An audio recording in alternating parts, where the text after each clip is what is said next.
Sí, Sí, sí se ¿verdad? ve. Ok, bueno, hoy vamos a ver fármacos hemostáticos y antitrombóticos.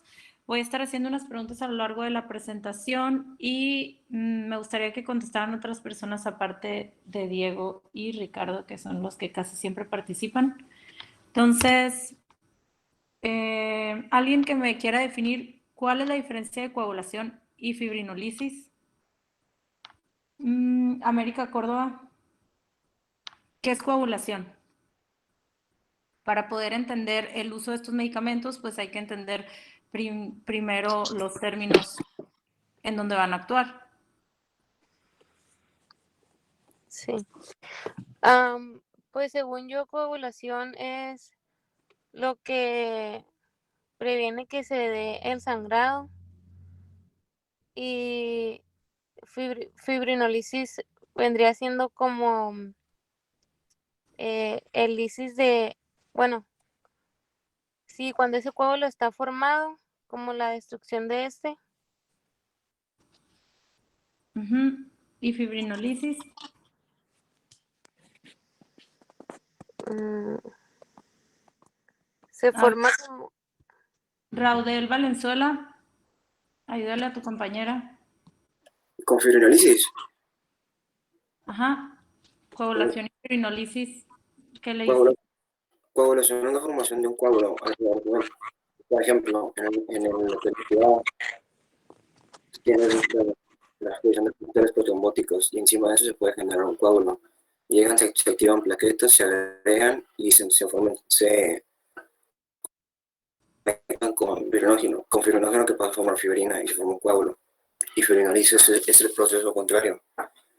Pues no contrario, pues, sino que es la lisis de estos, de la fibrina. Ok. Sí, bueno, miren, la coagulación, pues fácil para que se les quede grabado es cuando la sangre pierde su estado líquido, cuando se convierte en un gel. Cuando ustedes han tomado algún estudio de laboratorio, han visto que si no le ponen heparina a la muestra o algún anticoagulante, se va a hacer como un tipo de gel y se forma el coágulo. Y la fibrinolisis, pues como su nombre lo dice, lisis significa degradación. Entonces la degradación de la fibrina y esto va a impedir la formación de trombos. Entonces, estos términos son bien importantes porque aquí es donde van a actuar los fármacos que vamos a ver a continuación. Y en cuanto a dónde se forma un trombo, Mariana Isabela Montiel, ¿me puedes decir en dónde se puede formar un trombo?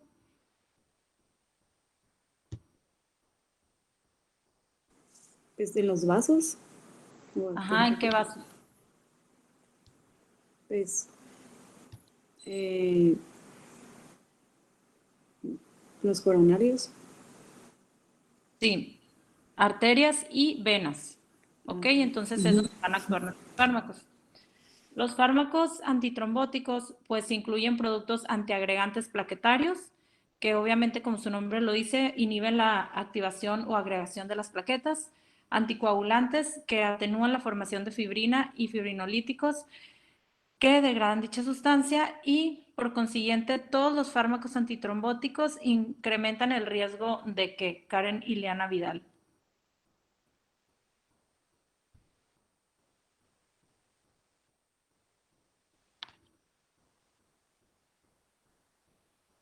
No sé si me escuchó Karen. Mande, es que se me fue la conexión de internet. Ah, ok. En la pantalla puedes ver donde lo que estamos hablando acerca de los fármacos antitrombóticos y entonces si van a actuar en la activación o la agregación de plaquetas o en la fibrina, en la lisis de lo que es en la fibrinolisis, entonces por consiguiente todos estos fármacos nos van a incrementar el riesgo de ¿qué? ¿De hemorragias? Ajá, entonces es lo que hay que cuidar al momento de la utilización de estos fármacos. Entonces, lo que vamos a buscar va a ser que haya un equilibrio entre la coagulación y la fibrinolisis, pero al mismo tiempo que se impida para que se impida una trombosis, pero también hemorragias en nuestros pacientes. Entonces, revisando lo que es la hemostasia, que es de lo que les estaba preguntando ahorita, pues es lo que conlleva a la adhesión plaquetaria, y la activación son el primer paso del proceso hemostático, ¿no? Ahí, como lo pueden ver, donde dice clot initiation es donde se está formando lo que es la adhesión plaquetaria y el primer paso del coágulo, que se desencadena como el daño endotelial a la pared vascular. Entonces existe el daño, hay una activación de la agregación plaquetaria y empieza la activación de la coagulación. Entonces, ¿alguien me podría explicar lo que está en esa imagen? Yo solo dije la ¿Yo? primera parte, que sigue después. ¿Yo? ¿Puedo explicar? Ok. Bueno, pues primero llega a haber una herida o una apertura o una exposición a factores, a ciertos factores. Por ejemplo, podría ser el propio colágeno que está fuera de las arterias, podría ser ciertas sustancias que están dentro de las células endoteliales y se liberan al torrente sanguíneo. Y estos activan, después se ve cómo activan a las plaquetas y hace que liberen unas sustancias que pueden activarse a ellas mismas y a otras y se empiezan a agregar por un receptor entre ellas mismas se empiezan a agregar, que es el receptor es el GP1B3, no, 2B3A, diagonal 3A, y se empiezan a pegar entre ellas mismas y empiezan a formar lo que viene siendo el coágulo. Entonces, en medio de esos dos, para que se puedan unir bien, va la fibrina. Entonces, entre ellos se van activando más y más y más después de andar secretando diferentes sustancias y terminan formando la cascada de coagulación, que es con todos los factores que están dentro de la sangre. Algunos factores se tienen que activar con algo de las plaquetas, como el sinimimógeno, ¿cómo era? El de bajo peso molecular, uno que se abreviaba con varias letras, que es de Minógeno. carga negativa. ¿Mande? Es siminógeno de bajo peso molecular. Ese, se me fue el nombre.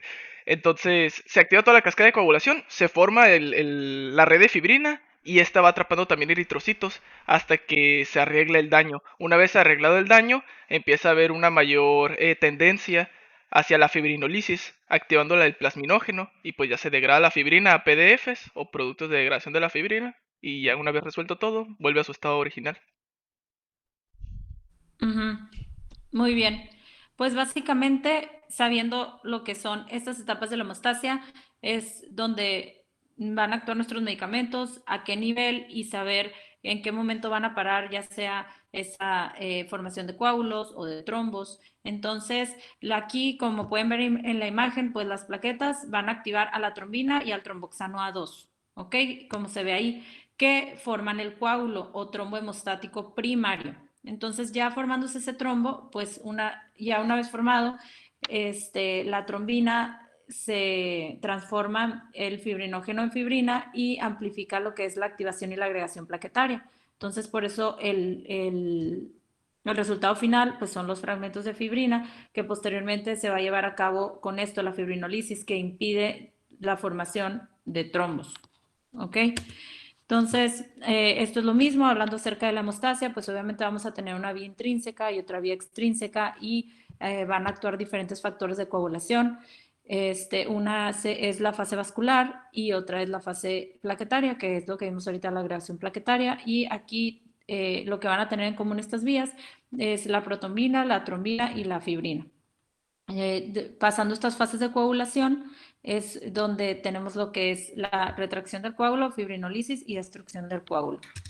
Entonces, hablando específicamente acerca de los antiagregantes plaquetarios, que son los medicamentos en los que nos vamos a enfocar el día de hoy, empezando por la aspirina, pues es un antiagregante plaquetario de extremadamente uso muy común.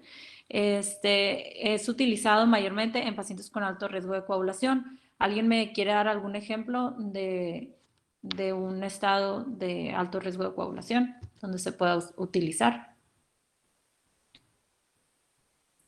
Pues yo leí que en caso de pacientes que habían sufrido infarto agudo al miocardio, les daban ácido acetilsalicílico, la aspirina. Es el más común padecimiento en el que se utiliza. Y lo que va a hacer la aspirina es que va a inhibir de forma irreversible la ciclooxigenasa. Entonces, esto hace que se prevenga la formación del tromboxano A2, que es el tromboxano A2 es un potente agonista plaquetario y induce la secreción de los granos plaquetarios y su degradación. pero esto también va a tener efectos secundarios, obviamente, si inhibimos lo que son las prostaglandinas. Entonces, la inhibición de la COX-1 plaquetaria ocasiona una disminución de la agregación plaquetaria con un aumento del tiempo de sangrado. No afecta la síntesis de prostaglandinas, es más específicamente en el tromboxano A2 y lo que desencadena, como se ve en las imágenes. Va a haber una agregación plaquetaria, va a haber vasodilatación y proliferación de ciertas citoquinas. La aspirina, pues su absorción es mayormente en estómago e intestino delgado y por el ácido salicílico por hidrolización.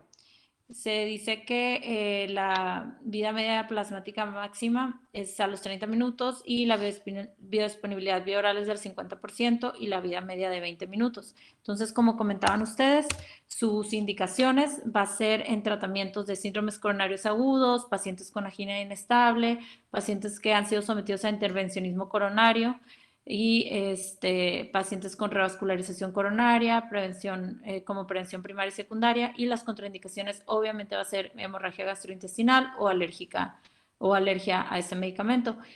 ¿Cuáles son las dosis que se recomienda? No sé si alguien lo revisó. ¿Cuál es la dosis efectiva? Bueno, en angina era 325 miligramos por día, ¿no? O no se decía el Es como menos. primaria de impacto. Según yo era como 25 miligramos para tener el fin como antiagregante. Ajá, 30 miligramos. Con dosis de 30 miligramos ya se consigue su utilización como antiagregante, pero pues hay presentaciones de un poquito más elevadas, 75, y es lo que se usa comúnmente, pero desde 30 ya empieza a hacer su acción. Con uso diario, obviamente. Y si este paciente va a ser sometido a algún procedimiento, pues hay que suspenderlo porque es más riesgo, bueno, a valorar, ¿no? Riesgo-beneficio si es un paciente que fue sometido a una colocación de stent o algún procedimiento invasivo y requiere otra cirugía, pues lo ideal es suspender los 7 días por la vida media que presenta la aspirina. En cuanto al clopidogrel, inhibe selectivamente a los receptores P2 y Y12, que es uno de los receptores plaquetarios de ADP. Entonces, estos receptores, como lo podemos ver en la imagen, van a tener 7 dominios transmembrana. Y estos dominios están acoplados a la proteína G inhibitoria. Entonces, es por eso que interfiere con las vías de señalización intraplaquetaria que conduce a la activación de la GP2B y 3A, como podemos ver en la imagen, y es por eso que se conlleva todos los demás efectos de antiagregación. La absorción es en el tracto gastrointestinal alto, el metabolismo es hepático y por vía CYP34A es lo que es el metabolito activo. Su acción se observa a las pocas horas de la toma y una inhibición constante y estable se alcanza a los 8 días de administrar el medicamento.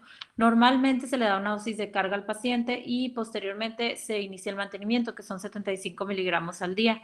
Se elimina por heces y orina y la vida media es 5 días posterior a su suspensión. Entonces, pues esto también es algo importante que hay que tomar en cuenta en pacientes que requieren algún procedimiento y lo están tomando, pues es importante para el cirujano, para el anestesiólogo que quede suspendido 5 días previos al procedimiento si es selectivo y obviamente pues lo que hablábamos de los efectos secundarios como la hemorragia.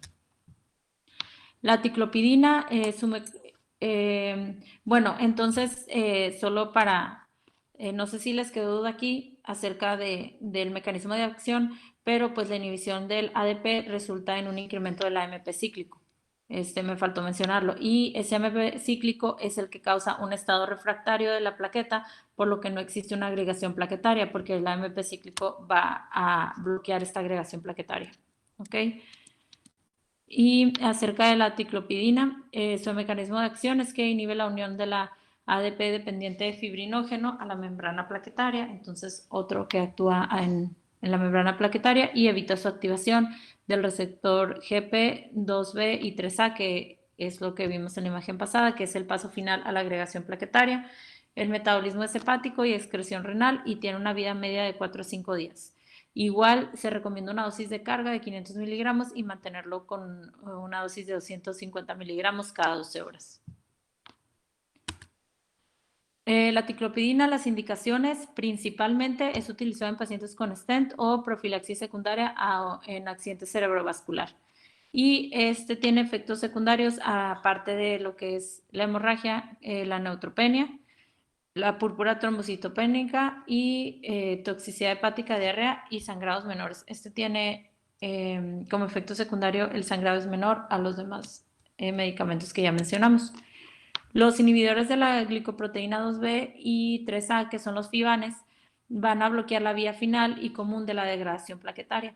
Entonces, esto va obviamente impedir, obviamente va a hacer que se impida la formación de plaquetas y se van a dividir en 3 tipos de fármacos. Se dividen en anticuerpos quiméricos, que son murinos humanos como abciximab, en péptidos sintéticos y en formas no péptidas sintéticas. En la parte de abajo en la tabla, ahí les menciono acerca del fármaco, el tipo según su división y la indicación. La dosis también ahí viene por microgramo por kilo y la semivida, eso también es algo importante. El que más más duración tiene es el eptifibatide y es considerado de los péptidos sintéticos. Hablando acerca de cada uno, el abciximab, el máximo efecto es de 2 horas y su recuperación es de 12 a 24 horas y se recomienda un uso de 14 días para tener su efecto máximo. Se inicia también con un bolo y este se puede usar en infusión de 0.125 microgramos kilo minuto durante 12 horas y se recomienda que se asocie siempre a asa y heparina para tener un mejor resultado. Los efectos secundarios van a ser trombocitopenia severa en el 1% de los pacientes, sangrado y es contraindicado en pacientes con insuficiencia renal crónica por la tasa de filtrado glomerular. La eptifibatida es un inhibidor altamente competitivo del receptor GP2B y 3A. Tiene una vida media de 90 a 120 minutos con una excreción renal y la dosis en síndrome coronario es en bolo de 180 microgramos por kilo y se continúa con una infusión de 2 microgramos kilo minuto hasta las 72 horas y pues los efectos secundarios que ya conocemos. El tirofiban es otro medicamento de vida media un poquito alta, de 2 horas. Comparado 2 horas y 2 horas y media es la vida media más alta de estos medicamentos y se excreta predominantemente por vía renal. Igual, se comienza con un bolo de infusión a 0.0 microgramos kilo minuto por 30 minutos y después ya es a 0.01 por 48 horas. En cuanto a los anticoagulantes, ¿alguien leyó algo acerca de anticoagulantes? Los más comunes, si se dividen en algún tipo. Pues los más comunes no serían los antagonistas de la vitamina K. ¿Y cuáles son los antagonistas de la vitamina K? Encontré warfarina, acenocumarol y fenidiona. Y de esos, pues la warfarina es de uso vía oral, entonces es de los más utilizados. Y la warfarina, pues es un anticoagulante oral, como lo mencionamos, y como dijo la doctora, pues actúa inhibiendo la síntesis de los factores de coagulación dependientes de la vitamina K. Y estos factores dependientes, pues se van a encontrar el factor 2, el factor 7, 9, 10 y las proteínas anticoagulantes. Al inicio de acción, esto es bien importante porque el inicio es de 8 a 10 horas después de su administración. Entonces, no es un inicio de acción inmediato. Este medicamento se utiliza en tratamientos largos. Su efecto máximo se alcanza de 72 a 96 horas. O sea, se inicia y hasta 3 días después vamos a tener el efecto máximo. Esto es importante para tomarlo en cuenta en nuestros pacientes. La vida media es de 2 a 5 días y el metabolismo es hepático. De la warfarina, su efecto no es inmediato porque depende de la disminución progresiva de los factores de coagulación. Es por eso que su efecto máximo se alcanza hasta las 72 horas, ya que estos factores van disminuyendo con el dosis dependiente. Las indicaciones, se utiliza mayormente profilaxis y tratamiento de la trombosis venosa profunda, embolia pulmonar, complicaciones tromboembólicas asociadas a fibrilación auricular y sustitución de válvulas cardíacas. También se utiliza como profilaxis en el infarto recurrente del miocardio y obviamente las contraindicaciones pues van a ser pacientes con deficiencia de vitamina K, intervenciones quirúrgicas o traumatismos recientes, porque van a tener sangrado de esas, pues de esos procedimientos, úlcera péptica y hemofilia, porque pues, por donde actúan, ¿no? Los factores. Este es un efecto adverso del uso de warfarina. Pueden tener hemorragias en tejidos blandos, a nivel sistémico. Entonces, pues sí hay que tener cuidado. La heparina de bajo peso molecular es otro anticoagulante y su mecanismo de acción depende de su unión a la antitrombina mediante un pentasacárido específico que es el responsable de la inhibición del factor 10A. Entonces, ¿qué nos va a dar este tipo de medicamentos? Es que tienen la principal ventaja sobre la heparina no fraccionada, que sirva en su menor unión a proteínas, lo que da un efecto anticoagulante más predecible. Entonces, estos medicamentos se pueden utilizar sin requerir un monitoreo de laboratorio, como lo vamos a ver en otros medicamentos. La vida media es un poco más larga y la administración se puede dar cada 12 horas. En el paciente obeso, por ejemplo, como se calcula por dosis peso, entonces este tipo de medicamentos pues no se va a calcular en el peso del paciente, sino ni en el índice de masa corporal, sino en su peso ideal. Sacamos el peso ideal del paciente y ya eso nos lleva a la dosis que vamos a administrar. Las heparinas de bajo peso molecular aprobadas por la FDA es la enoxaparina, la dalteparina, la nadroparina, y la tinzaparina. Y las dosis respectivas para el efecto de tromboprofilaxis las podemos ver ahí. Entonces, como son por kilo del paciente y estas se administran en 24 horas, cada 24 horas. La heparina no fraccionada, esta, a diferencia, tiene un efecto coagulante de la activación de la antitrombina, que luego inhibe a la trombina y al factor 10A, y se realiza tras la formación de un complejo. Entonces, la heparina se une a la antitrombina y este complejo heparina-antitrombina se une finalmente a la trombina. Se recomienda una dosis de 70 unidades por kilo y en estos casos los efectos secundarios pues son un poquito más marcados. Hay hemorragia cerebral, trombocitopenia. La hemorragia puede provocar endocarditis bacteriana, hemofilia, enfermedades hepáticas, hemorragia gastrointestinal o hemorragia, creo que era transureteral. En cuanto a los fibrinolíticos, ¿alguien vio cómo actúan, el mecanismo de acción que hayan leído? Pues los fibrinolíticos van a lisar el coágulo que ya esté formado, ya sea, o sea, puede ser, o sea, es dentro del vaso, entonces puede ser un trombo o un émbolo. Entonces lo que van a hacer es que pues van a promover que se deshaga, por así decirlo. Ok. Es la lisis de lo que es un coágulo que ya está formado o que está en formación. Entonces, este es el mecanismo de acción. Van a disolver los coágulos por medio de lo que es la plasmina.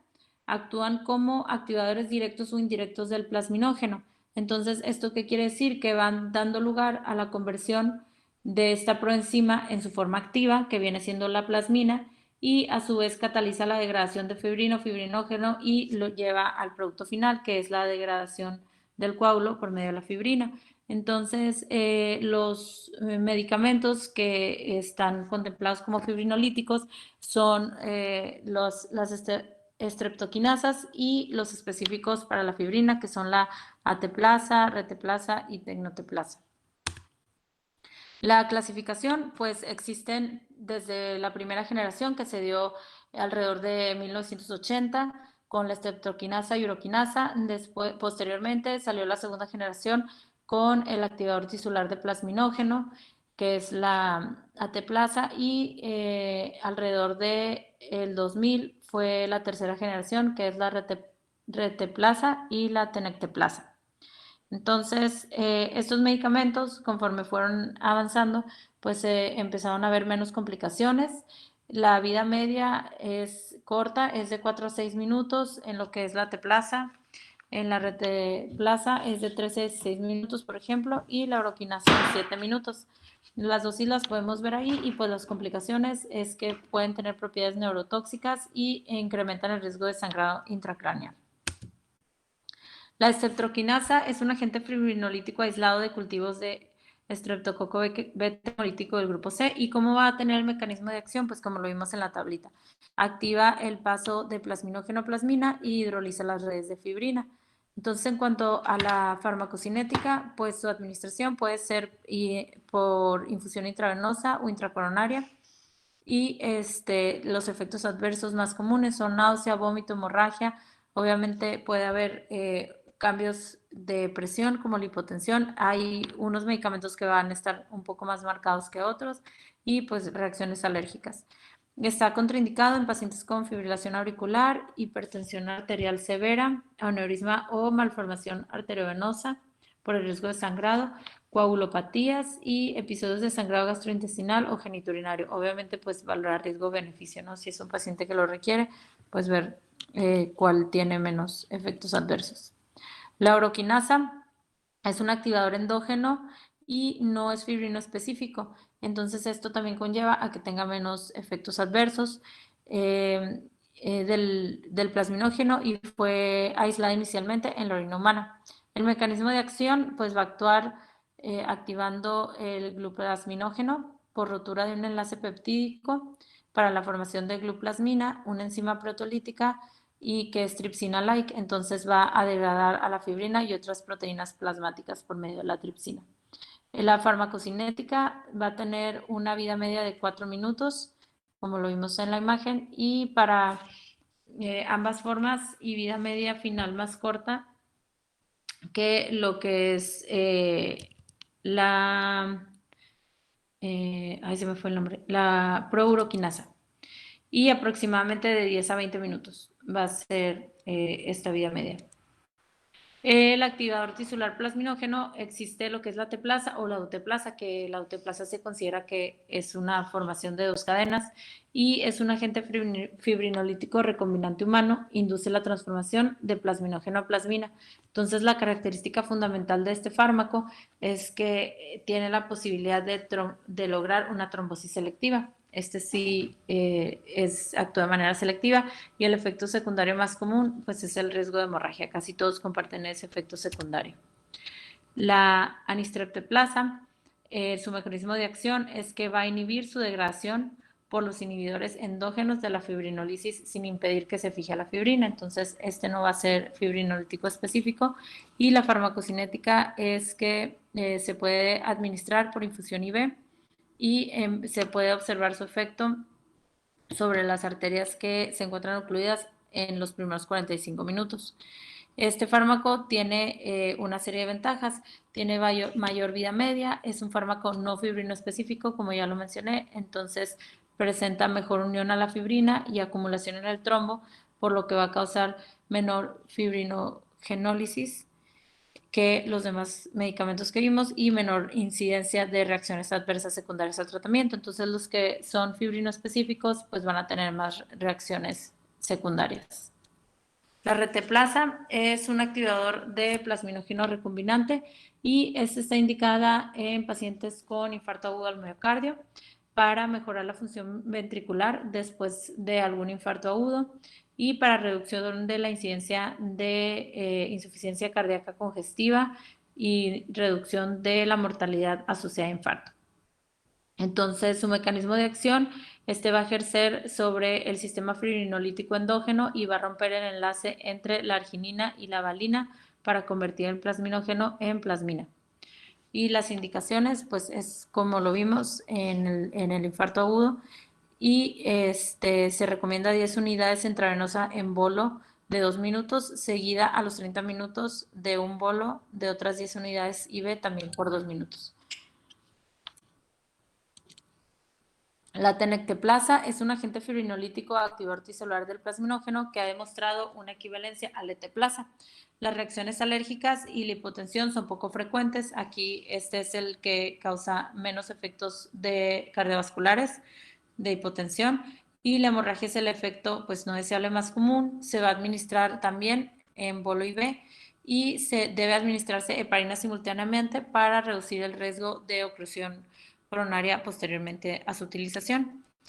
Los inhibidores fibrinolíticos sintéticos son los derivados de la lisina, ácido aminocaproico y ácido tranexámico. Estos son sintéticos y se van a unir a lysine binding sites de manera reversible y competitiva. Esta manera reversible también va a depender de la dosis, disminuyendo por ende la afinidad al plasminógeno para unirse a la fibrina, y por lo tanto son inhibidores indirectos de la plasmina, por eso se les llama sintéticos.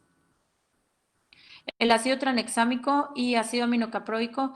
El ácido aminocaproico fue el primero que se descubrió alrededor de los 50 y se consideró como un derivado sintético del aminoácido lisina y tenía un fuerte efecto inhibidor del plasminógeno, pero posteriormente se vio en los años 70 que se descubrió un agente similar, que es el ácido tranexámico, y se vio que era 10 veces más eficaz que el ácido aminocaproico y era mejor tolerado en los pacientes. Entonces se dejó de utilizar el ácido aminocaproico y empezó a utilizarse lo que es el ácido tranexámico, y este medicamento actúa a nivel de que bloquea el punto de enlace de la lisina en la enzima de la fibrinólisis de plasmina, y pues de este modo se va a bloquear el efecto normal de la plasmina. Como lo podemos ver aquí, está la activación de lo que es el plasminógeno y tenemos la fibrina. Entonces el lugar de fijación de la lisina pues se bloquea, hay una inhibición competitiva de la activación del plasminógeno, entonces ahí entra lo que es el ácido tranexámico y ya impide que se lleve a cabo los productos de degradación de la fibrina, porque bloquea esa unión de la fibrina. Entonces es un inhibidor competitivo. El ácido tranexámico, las indicaciones, pues va a ser prevención de hemorragias postquirúrgicas o postraumáticas, menorragias producidas por dispositivos intrauterinos y extracciones dentarias en pacientes hemofílicos. Se ha visto que su utilización previa a la extracción conlleva un menor riesgo de sangrado en los pacientes, y también se ha visto el tratamiento en la hemorragia cerebral producida por fibrinolíticos. Las contraindicaciones, pues va a ser la insuficiencia renal, requiere pacientes con creatinina sérica mayor a 500 miliosmol. Eso ya no va a ser tolerado, no se puede utilizar en esos pacientes porque aumenta el riesgo de acumulación, entonces pues genera toxicidad. Enfermedad tromboembólica activa, antecedentes de trombosis venosa o arterial, porque pues como vimos va a actuar a nivel de los dos vasos, y trastornos de fibrinolíticos secundarios a coagulopatía de consumo, también está contraindicado. Y por último, les agregué esta tabla que es la escala de Hasbled y mide el riesgo de complicaciones hemorragias por uso de anticoagulantes orales. Entonces, Hasbled son las iniciales de las patologías que vamos a valorar en nuestros pacientes, y una puntuación máxima que se considera como puntuación de alto riesgo de sangrado es si el paciente presenta una puntuación mayor de 3 puntos. Entonces van a valorar a los pacientes con hipertensión. Si es una hipertensión no controlada y el paciente tiene una presión arterial sistólica mayor a 160 miligramos de mercurio, ya les está dando un punto. Si tienen una insuficiencia renal o una creatinina mayor a 2.3 miligramos por decilitro o insuficiencia hepática, personas con cirrosis hepática, ellos lo tomaban en cuenta como Child C o datos bioquímicos de deterioro hepático. Si es solo insuficiencia renal, se le da un punto, y si es insuficiencia renal más hepática, se le da 2 puntos. Si tuvo una historia de infarto cerebral en los últimos 3 meses, historia de hemorragia, anemia o predisposición a hemorragia, y se le da otro punto, y miden el INR también. Si es un INR inestable, menos del 60% del tiempo dentro del rango terapéutico, y también lo mencionaban como un INR mayor a 3, la edad del paciente mayor a 65 años y la utilización de drogas o alcohol, medicamentos que afectan la hemostasia, también como el ácido acetilsalicílico o clopidogrel y la ingesta de bebidas alcohólicas más de 8 a la semana. Entonces, todas estas consideraciones suman un puntaje y esa puntuación pues es lo que le va a llevar el riesgo de sangrado al paciente. Entonces, pues esta escala se utiliza para valorar el riesgo-beneficio del paciente y hay parámetros que se pueden modificar. Podemos modificar el INR, podemos modificar la presión. Entonces, en los que son modificables se intenta pues llevarlo a cabo en nuestros pacientes y pues todos los demás no son modificables, pero si el paciente requiere y es más riesgo no usar los anticoagulantes, pues se lleva a cabo su uso. Y pues sería todo. No sé si tengan alguna duda o comentario, algo que hayan leído y no les haya quedado claro.